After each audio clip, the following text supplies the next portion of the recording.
I frantically stuff Olivia's favorite purple dinosaur into her overnight bag, wedging my phone between my ear and shoulder as I zip the compartment closed. Mom, I can't thank you enough for this. The presentation is huge. It could mean everything for my career. I double-checked the list on my phone. Pajamas, toothbrush, comfort blanket, extra clothes, favorite stuffed animal. The litany of toddler necessities for just one night away feels endless. Daniel appears in the doorway of Olivia's room, tapping his watch. Jess, we need to go. Traffic's already building up. I nod, mouthing 1 minute as my mother's voice crackles through the phone. Of course, Jessica. Family comes first, I've always said that. There's a note of something in her voice I can't quite place, but I brush it aside. After 6 years of financial support, surely one night of babysitting isn't too much to ask. We'll be there in 20 minutes, I promise. Ending the call and shoving my phone into my pocket. Daniel hefts the diaper bag over his shoulder. Everything okay? Perfect, I assure him, scooping up our sleeping toddler from her playmat. Her warm weight against my chest steadies my racing heart. Mom will help. She always does when it really matters. The drive to my parents' suburban home fills me with a familiar mixture of hope and unease. Golden afternoon light filters through oak trees lining their street as Daniel pulls into the driveway. In the rearview mirror, Olivia's peaceful face reminds me why tonight matters so much. The promotion would mean better preschool options, a college fund that actually grows, stability. Ready? Daniel squeezes my hand, his eyes reflecting the same determination I feel. I nod, slipping out of the car to unbuckle Olivia while Daniel grabs her overnight bag. My mother opens the front door before we reach it. Her smile freezes when her gaze lands on Olivia's pink duffel bag. What's this? My mother's voice drops several degrees. Mom? Confusion knots in my stomach. Olivia's things for tonight, remember? My presentation? My mother's arms cross tightly over her chest.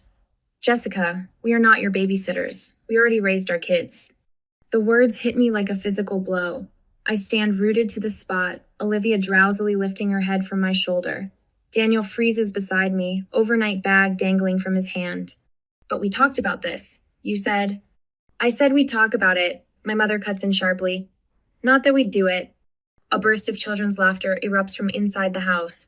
I step forward, pushing past my mother's attempt to block the doorway. Who's that? Jessica, this isn't a good time. But I'm already inside, following the sound to the living room, where the scene before me causes my breath to catch. My father kneels on the carpet, building a tower of blocks with my sister Haley's 2 children. Haley herself lounges on the couch, scrolling through her phone, barely acknowledging our arrival. What's going on? My voice sounds distant to my own ears. My father looks up, a flicker of guilt crossing his face before he smooths it away. Jessica, didn't know you were stopping by. Haley doesn't even look up. Mom and Dad are watching the boys tonight. I have a killer headache and needed some rest. 6 years of financial support flashed through my mind like a highlight reel. 6 years of $1,600 monthly payments. 6 years of just until we get back on our feet. Years of declined invitations to Olivia's birthday because they were too busy. My first big paycheck at 22 Me Mother's casual request for grocery money. My promotion dinner where they ordered champagne and lobster. The monthly car insurance I've covered for years, while Haley contributed nothing. All of it crystallizes in this single shattering moment. Daniel steps beside me, his presence solid and grounding. His hand finds the small of my back, a gesture we've developed over years of family disappointments. A silent, I'm here. I see this too.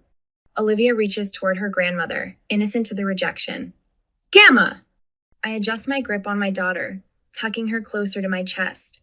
When I speak, my voice emerges with a steadiness that surprises me. I understand now. The clarity feels almost euphoric, cutting through years of fog. I've always been your bank, not your daughter. My mother's face flushes. Don't be dramatic, Jessica. This isn't about money. No, it's about value. And clearly, I only have value when I'm paying your bills.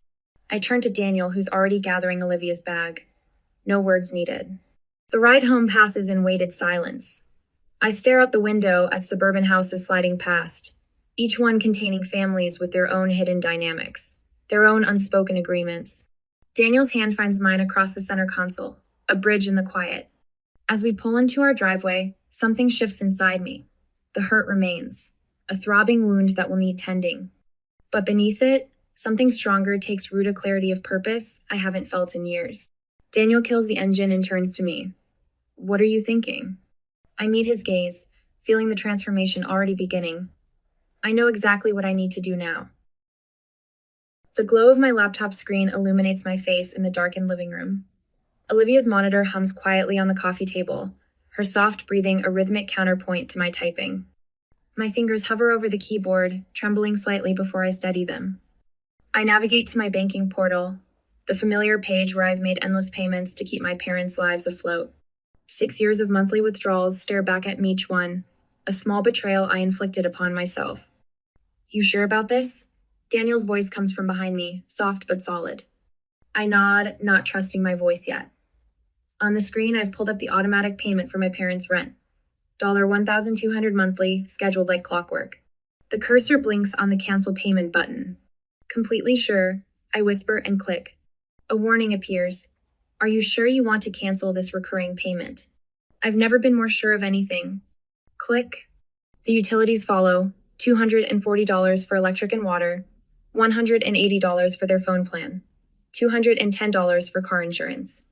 Each cancellation feels like cutting a cord that's been wrapped around my chest for years, allowing me to breathe a little deeper with each severed tie. I open a spreadsheet I've created over the past 3 hours since we returned home. Every payment, every transfer, every loan meticulously documented from 6 years of bank statements. The total glows at the bottom of the screen, $115,843. The number doesn't even shock me anymore. What shocks me is how blind I've been. Daniel sits beside me, his warmth steadying as I craft a single text message to my mother, father, and sister in a group chat. From now on, take care of yourselves. I hit send, then methodically block each of their numbers. First my mother, then my father. I hesitate at Haley's contact, then block her too. The act feels both brutal and necessary, like cauterizing a wound. Come to bed, Daniel murmurs, taking my hand. Tomorrow will be a long day. It starts at 6:37 a.m. My phone erupts with notifications calls from unknown numbers, voicemails, text messages from email addresses I barely recognize as belonging to my family. They found workarounds to the blocks already. I scan through them while Daniel makes coffee, my stomach tightening with each message. Jessica, there must be some mistake with the rent payment. The landlord called saying it didn't go through. My mother's voice in the first voicemail, confusion masquerading as concern. Call me immediately. My father. No pleasantries. By the third voicemail, my mother's tone has shifted. Jessica Claire, I don't know what kind of game you're playing, but we could be evicted. Is that what you want? The text progressed from confusion to disbelief to rage. You can't just cut us off without warning. My father's email sent at 11:42. One must have tried calling as soon as he discovered the cancellations. A text from an unknown number I recognize as Haley's backup. Stop being petty just because you're not the favorite. Mom and Dad need help. I set the phone down, my hands steadier than I expected. They've noticed. Daniel slides coffee toward me, his eyes concerned. You okay? I think I am, I say, surprising myself with the truth of it. By mid-afternoon, the battlefield shifts to social media. Daniel's expression is grim when he shows me his phone. You need to see this, he says. My mother's Facebook post glows on the screen, a masterpiece of manipulation. Heartbroken today, my own daughter, who has plenty of money, has abandoned us in our time of need. Without warning, without explanation. Money really does change people. Please pray for our family during this difficult time. 67 sympathetic comments already from people who've known me my entire life. Church members, family friends, distant relatives. So sorry you're going through this, Deborah. Some children forget where they came from. I never would have expected this from Jessica. How disappointing. You raised her better than this. Under it all, Haley's calculated comment. She's always been selfish, even with her own family. It's just getting worse now that she has money. My hands tremble as I scroll through the public humiliation. The coffee I drank threatens to come back up. This is why I told you to document everything, Daniel says gently, taking his phone back. They were always going to do this. My own phone buzzes with a text from Marissa, a colleague who's seen the post. Hey, you okay? Saw some family drama online. Here if you need to talk. Then another notification, a message from Dr. Levine, my therapist. Saw your mother's post being shared. Remember what we discussed about boundaries. This reaction validates your decision. Even more surprising, a message from Katie, my childhood friend who moved away years ago. Your mom's post is making rounds. Just so you know, we all saw how they treated you growing up. Stay strong. I take a deep breath and open my laptop again. What are you doing? Daniel asks as I log into my cloud storage. Assembling evidence, I reply, pulling up a folder I've created called Family Financial Records. Into it, I drag PDFs of bank statements, screenshots of text messages, hundreds of them, all one-sided requests, photos from family events I wasn't invited to, but Haley was. The spreadsheet calculating the total support over the years. Screenshots of every denied request for help, including 3 separate times they refused to watch Olivia for emergencies. Are you sure you want to do this? Daniel asks as I begin drafting my response. I meet his eyes, finding a certainty I've never felt before. They don't get to rewrite history, not anymore. My fingers fly across the keyboard, crafting the post that will change everything. I stare at my phone screen, transfixed by the tsunami of notifications. My hands hover over the device, not quite touching Ida's if it might burn me. What started as my single post of truth has ignited something uncontrollable. Jessica. Daniel's voice breaks through my trance. You need to see this. He turns his laptop toward me. The comment section beneath my post has transformed overnight. Where there were once accusations of my selfishness, there now stands an army of supporters. You see this? Daniel points to a thread of comments. Your mom's tennis partner, Diane? She's defending you. And look, half your mom's acquaintances are expressing shock. I scan the names, recognizing faces from childhood birthday parties and holiday gatherings. People who've known my family for years are finally seeing behind the curtain. Even Haley's friends are jumping ship. Daniel scrolls to another section. 3 of them have unfollowed her since yesterday. Thank you for being brave enough to say what many of us can't. I've been paying my brother's mortgage for 5 years. Your story gave me courage. Your mother was at my book club last month bragging about her vacation while complaining you never help enough. The hypocrisy. My mouth goes dry. This wasn't supposed to happen. Daniel squeezes my shoulder. Maybe it needed to. My phone buzzes again, the 14th call from my mother in the past hour. I silence it and watch as a text message appears instead. Jessica, please take down that post immediately. Your father's blood pressure is dangerously high because of this public humiliation. Is this how you want him to remember you if something happens?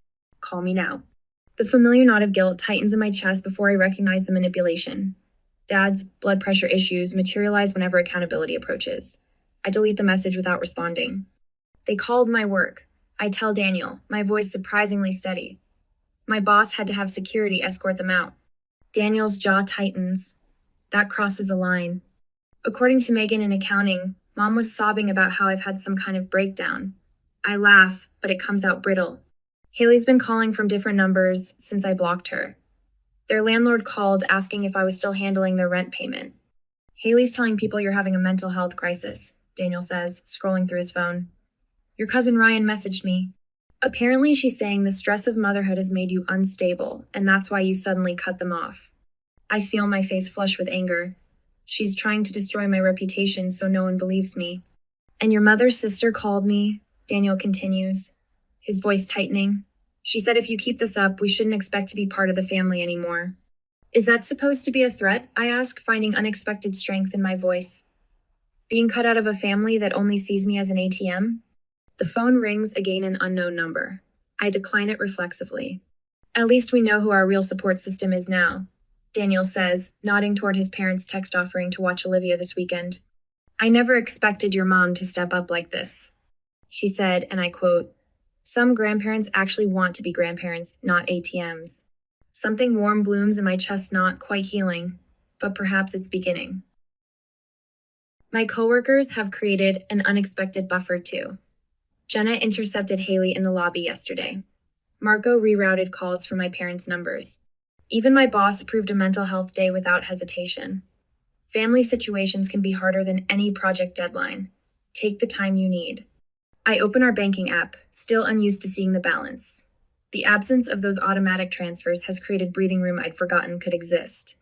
Should we book that weekend in the mountains? Daniel asks, a cautious smile playing at his lips. The cabin with the little fireplace? We couldn't possibly, I start automatically, then stop myself. Actually, yes, let's do it. I think about the daycare brochure sitting on our counter, the one with the music program, an outdoor classroom, that we dismissed as too expensive. Maybe now. My phone lights up with another text. This one from Aunt Carrie. Your mother is distraught. We're all worried about your mental state. This isn't like you, Jessica. Family doesn't air dirty laundry publicly. They're recruiting the extended family now, I mutter, showing Daniel. Are you surprised? Number just disappointed. I block Aunt Carrie's number too. That night, I fall into bed exhausted but with a strange lightness. For the first time in years, I fall asleep without calculating how to stretch our budget to cover someone else's expenses. I don't dream of bounced checks or desperate phone calls. I really sleep for 7 uninterrupted hours. In the morning, I open our banking app, staring at numbers that no longer dwindle to nothing before each payday. What are you thinking about? Daniel asks, sliding a cup of coffee beside me. 3 weeks ago, that daycare with the music program seemed impossible. I gestured toward the brochure on our counter. Now we could actually afford it. I've just run the numbers. Daniel grins. And the weekend trip to the mountains? The cabin with the little fireplace? We couldn't possibly, I start automatically, then stop myself. Actually, yes, let's do it. This is what normal people do, Daniel says softly. They use their money for their own families. I nod, the realization still strange and wonderful. I've booked my first therapy appointment too. Dr. Chen had an opening next week. I wake to 14 new voicemails and a text from the hospital with Dad's name mentioned. My heart contracts painfully until I notice the timestamp. 3:17 a.m. A quick call to the hospital confirms my suspiciono Richard Taylor was admitted last night. Enough. I place my phone on the kitchen counter and look at Daniel. I need a new number. He nods, already reaching for his keys. I've been researching home security systems too. You don't think they'd... I don't know what they do anymore, he says grimly. That's the problem. 3 days later, I'm sitting with my new therapist, Dr. Chen. The guilt is still there, I admit. Like I've violated some fundamental law of nature by not setting myself on fire to keep them warm. She nods. That guilt was installed intentionally. It's their most effective control mechanism. My mother showed up at my office again yesterday. Security had to physically block her. And how did that make you feel? Mortified. Then angry. I straighten my spine. Then certain. I tell her about Daniel confronting my father in the office parking lot. About the cease and desist letter now drafted by a family law attorney.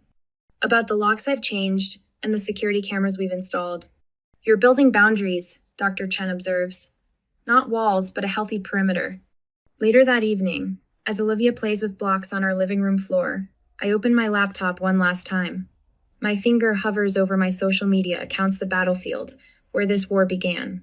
With 3 clicks, I deactivate everything. The silence feels sacred. Daniel sits beside me, wrapping an arm around my shoulders. You okay? Better than okay.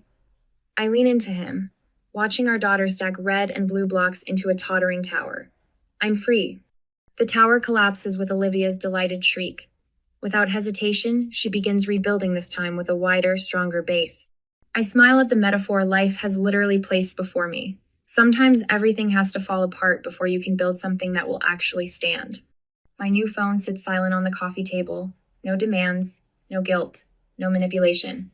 Just the space to breathe, to rebuild, to fortify, to finally live. I stare at my phone, finger hovering over the delete button. An unknown number, but the message makes the sender crystal clear. You've destroyed your family. I hope you're happy with yourself, you selfish bitch. Another one of my mother's friends. I've gotten 6 of these this week alone. I delete it and set my phone face down on the kitchen counter. Through the window, I can see Daniel pushing Olivia on the swing set we installed last weekend, something we could suddenly afford after I stopped paying my parents' rent. The neighborhood gossip reached a fever pitch last month when my parents held a garage sale. Their pristine Italian leather sectional, the one I'd unknowingly financed at on their driveway with a $900 price tag. Mom's designer handbag collection, Dad's golf clubs, the tangible evidence of where my $1,600 monthly payments had actually gone.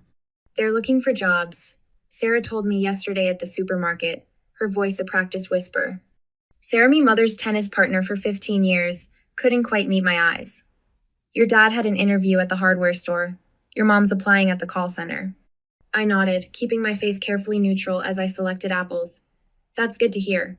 What I didn't say, it's been 2 months. It took them exactly 8 weeks to exhaust their emergency options and face reality. What I didn't say, they're in their early 50s, not 70s. They should have been employed all along. What I didn't say, Haley finally had to start paying for her own children's expenses. I drop a handful of cherry tomatoes into the salad bowl, the knife steady in my hand as I slice cucumbers. My movements feel deliberate, confident. 3 months ago, my hands would have trembled with anxiety over what my family might need next. The doorbell rings. Through the peephole, I see Mrs. Lowell from church, clutching a casserole dish. Her expression pinches with disapproval when I open the door. Jessica. Her voice drips with manufactured concern. I thought your family could use a meal, what, with everything going on? Translation. I'm picking sides and it's not yours. That's thoughtful, but we're doing fine. I don't invite her in. We're actually having my boss over for dinner tomorrow. I received a promotion last week. Her eyebrows lift. I hadn't planned to share that detail, but the satisfaction of seeing her surprise outweighs my usual privacy. A promotion? That's, she struggles, unexpected. Of course it is. Who would promote the terrible daughter who abandoned her poor, struggling parents? What Mrs. Lowell doesn't know, I'm working 10 fewer hours per week now that I'm not managing my parents' financial crises. My productivity has skyrocketed. My ideas flow uninterrupted by frantic calls about overdrawn accounts and missed utility payments. I take the casserole because it's easier than refusing. Please thank your prayer group for their concern. I know they're praying for me, praying I'll see the error of my ways, praying I'll return to being the family ATM. After she leaves, I scrape the casserole into the trash. Petty, perhaps, but cathartic. That night, after tucking Olivia in, I find Daniel in our bedroom holding a framed photo. It's from my college graduation, me in cap and gown, flanked by my beaming parents. Before their demands escalated, before the monthly payments became non-negotiable. You okay? He asks, catching me staring. I found myself crying over these yesterday, I admit, sitting beside him. Not because I miss them exactly, I miss who I thought they were. Daniel sets the photo in the drawer of his nightstand instead of back on the dresser. A small gesture, but it speaks volumes. We're making space for new memories. The following weekend, I open a dedicated college fund for Olivia. The first deposit, $1,600, feels momentous. Every month from now on, the money that once disappeared into my parents' bottomless needs will secure my daughter's future instead. Gamma? Olivia asks occasionally, her small face curious. See Gamma today? Each time, the question cuts deep. Not for me, but for her. She's innocent in all of this, too young to understand the complexities of adult relationships gone toxic. Not today, sweetheart, I tell her, redirecting her attention to blocks or books or the backyard swing. In therapy, I'm learning this isn't selfish, it's protection. My therapist nods approvingly when I describe enforcing boundaries with the church ladies, with old family friends, with the flying monkeys my mother dispatches to guilt me. You're rebuilding your identity, she tells me. The caretaker role was consuming you. Now you're discovering who Jessica is when she's not responsible for everyone else's choices. Who Jessica is. A woman who sleeps through the night without anxiety, dreams about unpaid bills. A mother who's present for bath time instead of on the phone, resolving someone else's crisis. A wife who has energy for date nights. A professional who's being recognized for her talents. The most unexpected consequence. I like this version of myself. Last week, I ran into my high school English teacher at the grocery store. She pulled me into a fierce hug. I heard what happened, she whispered. My sister did the same thing to me for years. Walking away saved my life. I hadn't known there were others. That there was a name for this financial abuse. That the cold clarity I felt that day in my parents' living room wasn't unique to me. I was never the problem. I tell Daniel later that night, the revelation's still fresh. All these years, I thought if I just gave enough, did enough, it would fix everything. He pulls me close. You fixed the one thing you could control, your own participation in their system. Outside, spring unfurls across our small yard. We're planting a garden this weekend, growing things that will nourish us, that will still be here next season. Roots extending into the soil, boundaries clearly marked with neat wooden frames. The envelope sits on my kitchen counter for 3 days. No return address, but I recognize my mother's handwriting instantly, the looping curves of my name, the slight tilt to the right. For 8 months, our only contact has been through lawyers and mutual acquaintances. You don't have to open it, Daniel says, sliding a cup of coffee across the counter to me. His eyes reflect the same caution I feel. It's your choice. I run my finger along the sealed edge. What if it's another manipulation? Then you close it and throw it away. He kisses my forehead. You've gotten pretty good at that. When I finally tear it open after Olivia's bedtime, the letter inside isn't what I expected. 2 handwritten pages, no accusations or demands for money. Instead, words I've never heard from my mother. Genuine remorse without a hidden agenda. I never saw what I was doing to you. I took and took until there was nothing left, and then I was angry when you stopped giving. I'm sorry, Jessica. I call my therapist the next morning. People can change, Dr. Lynn tells me during our emergency session. But real change leaves evidence. Look for consistent actions over time, not just pretty words when they want something. I draft my response carefully. A coffee shop meeting, public location, clear time limit. When she replies agreeing to all my terms without argument, something shifts inside me. It's the first boundary of mine she's ever respected. Cafe Meridian buzzes with mid-morning customers when I arrive 15 minutes early. I choose a corner table with a clear view of the door and order a black coffee I probably won't drink. My mother appears in the doorway exactly on time, and I almost don't recognize her. Gone is the highlighted hair, the designer purse. Her clothes are simple, practical. She's aged years in 8 months. She spots me and freezes, hand clutching the strap of a fabric bag that's replaced her usual leather tote. I don't stand, don't wave. She makes her way through the tables, her movements hesitant. Jessica. She hovers by the empty chair. You can sit, I tell her, my voice steadier than I feel. She does, placing her hands flat on the table, then withdrawing them to her lap. The nervous gesture is so unfamiliar, it catches me off guard. My mother has always claimed space confidently. Before we start, I say, I need to be clear. This is a conversation, not a reconciliation. I have boundaries that aren't negotiable. This ends the moment I feel manipulated.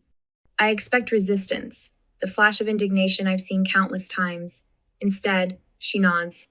I understand. The server approaches, and my mother orders a plain tea. No special instructions, no complaints about the menu. Another unfamiliar behavior. When we're alone again, I don't soften my approach. You took over $100,000 from me over 6 years. You prioritized Haley's children while rejecting mine. You publicly shamed me when I stopped paying your bills. Tears well in her eyes, but she doesn't deflect. Yes, I did all of that. Her admission hits me with physical force. After years of denial and gaslighting, the simple truth spoken aloud feels radical. Your father still refuses to acknowledge any of it. She continues, voice trembling. He says you owed us for raising you. Haley is starting to see things differently, though. The last few months have been educational for her. I take a sip of my coffee, finding it's gone cold. Did you ever actually love me? Or just what I could provide? The question hangs between us, raw and bleeding. My mother's face crumples. I love you, she whispers. I just didn't know how to love you properly. I confused love with what I could get from you. She wipes at her eyes. That's not an excuse. The server delivers her tea. We sit in silence as she unwraps the tea bag, her hands shaking slightly. Even it's a big if we have any relationship moving forward, I have conditions, I say when she looks up again. She nods, waiting. No financial support from me, ever again. Not a dollar, not a loan, not in an emergency. I count the points on my fingers. Daniel and Olivia are my primary family. They come first, always. You'll need to attend family therapy sessions before regular contact resumes, and I need you to publicly acknowledge how you treated me all these years. My mother stares into her tea. I can see the struggle playing across her face, the words she wants to say but is forcing herself to swallow. I understand, she finally manages. It will be difficult, but I'll do it. Dad won't, I state, already knowing the answer. Number. She shakes her head. He refuses to meet or apologize, says you'll come to your senses eventually. A familiar anger flickers, but it lacks the burning intensity it once had. And Haley? She's trying in her way. She asks about you sometimes, but she's still defensive. The family is fracturing along new lines, those willing to face reality, and those clinging to the old dynamic. I find I don't mind the incomplete resolution. Some relationships may never heal, and that's okay. If we move forward, I say, I set the terms. I decide when and where we meet. I decide if and when you see Olivia. I'd like that, she says, hope flickering across her face. To see Olivia again. When you think it's right. You'll need to prove yourself first, I tell her. Regular updates on your progress. Consistent therapy. No financial discussions, period. She nods, fingers curled around her mug. I'm working at the community college now, administrative assistant. It's not much, but it's something. For the first time in our adult relationship, I see my mother as a person rather than an obligation. The realization doesn't flood me with warmth or forgiveness, but it does bring a certain peace. She's finally seeing me as a person too, not a resource to be depleted. Time's up, I say, checking my watch. Our agreed 30 minutes have passed. As we stand to leave, she makes no move to hug me, respecting yet another boundary. Thank you for meeting me, she says instead. I nod, gathering my purse. We'll see. Walking to my car, I feel lighter. Not healed, not reconciled, but no longer haunted. Whatever happens next, I'm the one holding the power not out of vengeance, but out of self-protection and hard-won wisdom. Some bridges can be rebuilt, others need to stay burned. Knowing the difference is its own kind of freedom. I trace my finger along the freshly painted wall of our new living room, still marveling that this space belongs to us. A homier home with Daniel's name and mine on the deed. The morning light streams through windows that don't face another apartment building, but instead reveal the small maple tree in our yard that will shade Olivia's playset next summer. Did you decide where you want this? Daniel balances a framed photo in his hands, his expression softening as he studies the image of us from last Christmas, the three of us laughing. Olivia's chubby hands clutching her new stuffed giraffe. By the stairs. I take the frame, feeling its solid weight, where we'll see it every morning. Our wall of photos tells the truth of our family now. No forced smiles hiding resentment. No obligatory portraits including people who saw me as nothing but a walking checkbook. Just the people who genuinely love us. My phone buzzes. My mother's name appears on the screen, not blocked anymore, but carefully managed. Same time Saturday, her text reads, I found a book Olivia might like. I type back, 10 a.m. works. Remember Daniel will be there too. The boundaries hold. 1 supervised visit per week. No financial discussions, no criticism. My mother works as an office administrator now, lives in a modest apartment she can actually afford, and follows my rules if she wants to see her granddaughter. I check my other notifications. 3 new comments on my latest blog post. Breaking the chains of financial caretaking. The support group I started has grown to 37 members, all people, discovering they aren't alone in being used as their family's personal bank. Mommy, look! Olivia races in from the kitchen, proudly holding a drawing covered in purple scribbles. At 3, she already understands more than I did at 30. Last week, when she offered her juice box to a friend, and the child grabbed it without saying thank you, I watched her small face turn serious. You say thank you when someone shares, she told him firmly. I kneel beside her, meeting her eyes. It's beautiful. Should we put it on the refrigerator? Yes, she nods enthusiastically. Can I call Gamma to show her? On Saturday, sweetie. Remember our calendar? Today is only Wednesday. Olivia considers this, then nods. I'll save it for Saturday. No tantrums, no confusion. Children adapt to consistency, my therapist explained. It's adults who fight it. My father chose estrangement rather than respect. Some days the absence still aches. Other days I'm grateful for the clarity. Haley calls occasionally, our conversations cautious but less hostile. Last month she admitted, I never realized how much you were caring for all of us. Daniel wraps his arms around my waist from behind, his chin resting on my shoulder, as we watch Olivia skip back to her coloring project in the kitchen. The promotion looks good on you, he murmurs, and I feel myself stand straighter. Senior marketing director now, with a salary that makes our mortgage comfortable, and Olivia's college fund grows steadily. Amazing what I can achieve when I'm not paying for 3 extra adults. Tonight I'll be speaking at the community center. 20 people registered for my workshop, from family bank to financial freedom. The slides are ready on my laptop, starting with my own bank statements from a year ago, and ending with today's savings report. Evidence of transformation that can't be argued with. What are you thinking about? Daniel asks, because he always knows when my mind is working through something. That I'm grateful, I say, leaning back against him. Not for what happened, but for what I discovered through it. And what's that? My gaze travels across our new home, with its paint we chose together, and the future we're building intentionally. I think of my mother in therapy last week, finally saying, I'm proud of who you've become. without asking for anything afterward. That my worth was never in what I could give, I tell him, turning to meet his eyes, but in who I am.